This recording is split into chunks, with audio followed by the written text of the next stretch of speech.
So, in terms of the feedback for the Cuban doctors, I have not been to the ministry. I'll be new to the ministry, and this will be a priority agenda. So I will review, and I'll be able to make a report and share with the Parliament. Regarding the training in the Kenyatta National Hospital and how to make our facilities better, routine facility assessments, identifying gaps, and coming up with international interventions to build up capacity is really critical. And I will be an advocate for that and ensure that we are conducting routine assessment. For my practicing license, I am a qualified doctor. My registration is A6275. I have been in clinical practice from 2007 to 2020, compliant to license renewal. In 2020, I joined World Health Organization. It is a UN, part of the UN agencies. It is an international, independent entity with no affiliation to any member states. I was an international civil servant, offering services to 22 countries in Eastern Southern Africa, and the 47 member states also supported in the Afro region.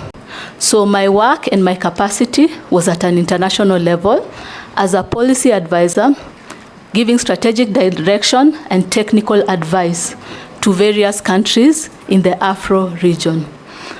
Once the president nominated me as cabinet secretary, because of the courtesy and respect and coming back into the Kenyan medical environment, as well as the office of the cabinet secretary, I renewed my clinical practice. Mule. Thank you very much, Chair, and welcome Dr. Barasa to this committee. Chair, I've pursued and I've looked at the CV of the Dr. Barasa. Having worked at Kenyatta Hospital as a registrar, Mata Hospital as a promotion, worked at Eastern Deanery as a physician and promoter, and then straight to WHO. I have no doubt on your experience, but I have a serious concern of where you are coming from and where you are getting into. And I think Cosin alluded to that. We want to hear you, how you will transit. Having been in the medical fraternity for the last 20 years, where you are coming from is where things are done as the policy of the institution. You are joining government whereby complex law, interest, politics carries the day.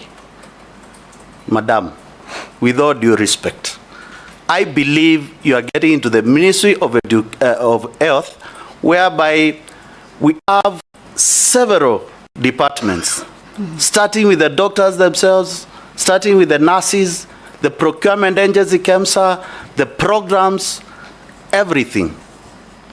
I want to hear from you your management skill, or now you'll transit from that set mind of a straight line of thinking, and no wonder you are telling us every time consultation. Here, it is whereby the law applies. The law which is applied at KEMSA is not the same law which is applying with the doctors, enumeration and hiring.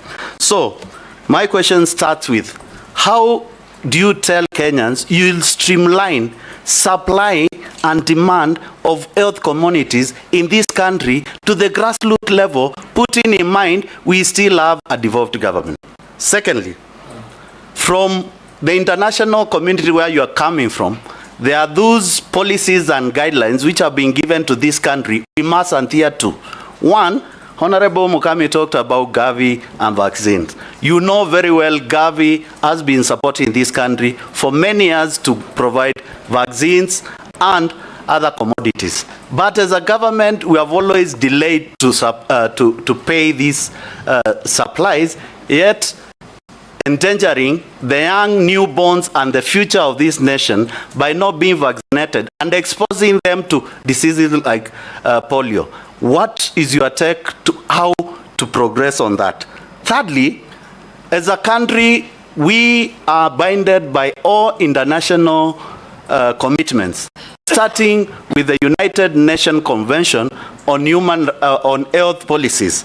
And I want to hear from you, how do we get out from donor-funded health programs in this country to a government-funded programs in this country on TB drugs, TB diagnostic tools, HIV drugs, HIV diagnostic tools, vaccinations, and distribution of vaccinations to the country, malaria drugs and malaria transmission diagnostic tool. And last, how do you coerce the seamless working relationship between the Ministry of Health and the county government? Putting in mind the largest budget within the ministry remains at the national government, and what is required to be transferred to the county government, it is transferred. And lastly, what policy are you going to use on relationship on working with the county government and the CECs at the county level to ensure that Kenyans does not suffer anymore for lack of health services in this country? Thank you. Quite a mouthful. Can you answer that? Thank you, Honorable Member. Honorable Mule. Honorable Mule, my sincere apologies for that. And indeed, I sense a lot of passion in matters health. And if hopefully given the opportunity, I believe we'll work together to address some of these pertinent issues. Yes, so again, this will be a priority in my agenda to understand the situation and come back with interventions, seeing that I will be new to the ministry. So the issue of supply and demand, again, we need to strengthen the information system. I think my mind has been focusing on that because I have seen it work. I have seen it work in various organizations that I have worked in. I have seen it being rolled out. I've seen the teething effects, but I have seen the impact it has had. It has reduced on costs, it has improved quality, and it has enabled people to track and see where their stockouts, among others. So we can be able to track the supply of commodities up to the last mile. Yeah? And then we can be able to also monitor other services. So I am an advocate of the digital platform because the human-to-human interface is what is bringing challenges, I believe, in our country at the moment, among other things.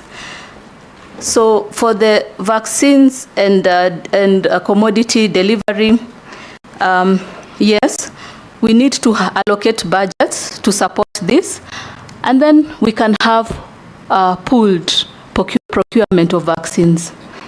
We'll also deliberate with the vaccine programs that are currently here, the vaccine production, and see on their effectiveness and their efficiency and the cost implication.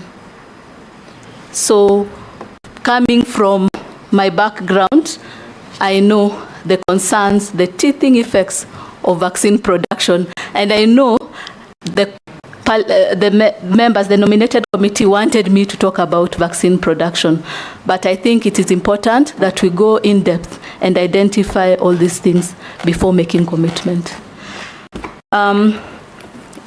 In terms of health policy, for the dwindling donor funds, one of the areas we can consider is health insurance, but again, we need to have community ownership. The community need to embrace it because, you know, there are taxes involved.